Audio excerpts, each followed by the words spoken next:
അടങ്ങിയിരിക്കാൻ പറ്റാത്ത എല്ലാ കുട്ടികൾക്കും ADHD ആണോ? ഞാൻ Shamna, consultant psychologist at absolute mind, Manjeri.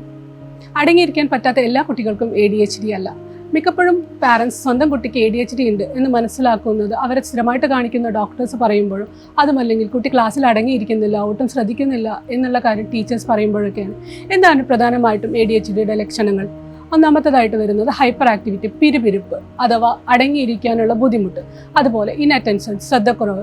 അത് അവരുടെ എല്ലാ കാര്യങ്ങളിലും ഉണ്ടാവും. ഇപ്പോൾ വിളിച്ചു കഴിഞ്ഞാൽ റെസ്പോണ്ട് ചെയ്യുന്ന കാര്യങ്ങളാവാം, അവരുടെ സാധനങ്ങൾ സൂക്ഷിക്കുന്ന കാര്യങ്ങളിലാവാം, അവരുടെ പഠന കാര്യങ്ങളിലാവാം. അതുപോലെ തന്നെ മറ്റൊരു ലക്ഷണമാണ് ഇമ്പൾസീവ്നെസ്, എടുത്തുചാടി കോൺസിക്വൻസസ് ആലോചിക്കാതെ എടുത്തുചാടി ഓരോ കാര്യങ്ങൾ ചെയ്യുന്നത്. അതുപോലെ തന്നെ അവർക്ക് നമ്മൾ കൊടുക്കുന്ന ടാസ്ക്സ്, അതുപോലെ സ്കൂൾ ഹോംവർക്ക്സ് ഇതൊന്നും പ്രോപ്പറായിട്ട് ചെയ്യാൻ പറ്റാതിരിക്കുക.